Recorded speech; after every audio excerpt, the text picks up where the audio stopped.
আয় আল্লাহ, যেই যুবক আয় আল্লাহ হাদি, যার জন্য সারা দেশের মানুষ দোয়া করল, আল্লাহ অফিসিয়াল ভাবে ঘোষণা আসলো সে দুনিয়াতে নাই। ও মালিক, তার অবুঝ একটা বাচ্চা আছে গো মালিক, কেমনে বুঝ দিব তার বাবা যে দুনিয়াতে নাই? কেমনে তার মারে বুঝ দিব, কেমনে তার বাবারে বুঝ দিব? ছোট বাচ্চাটা এখন এতিম হয়ে গেল, স্ত্রীটা বিধবা হয়ে গেল।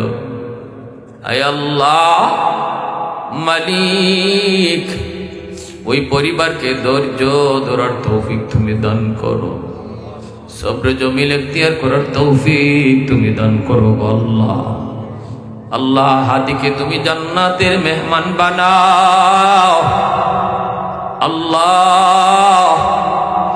আয় মালিক, তোমার কাছে দরখাস্ত করি, ভুল ত্রুটি মাফ করে জান্নাতের মেহমান তুমি বানায় দাও আল্লাহ। আমাদের দেশটার উপরে যত ষড়যন্ত্র আছে, সকল ষড়যন্ত্র থেকে দেশকে তুমি হেফাজত করো, ঈমান আমল নিয়ে বেঁচে থাকার তৌফিক দাও আল্লাহ। আমাদেরকে ঈমান আমল নিয়ে বেঁচে থাকার তৌফিক দাও আল্লাহ।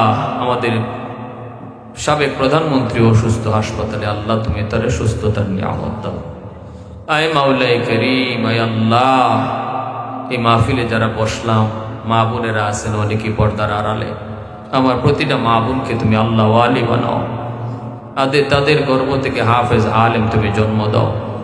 এই এলাকার ঘরে ঘরে হাফেজ আলেম কবুল করো, এই মাদ্রাসাখানাকে কবুল করো, ছাত্র ওস্তাদ বড় হুজুর সহ সবাইকে আল্লাহ তুমি কবুল করো। বড় হুজুরের নেক হায়াত তুমি বাড়াই দিও, ছোট ছোট বাচ্চাগুলিকে মা বাবার দিলের আশা পূরণ করে দিও মাওলা।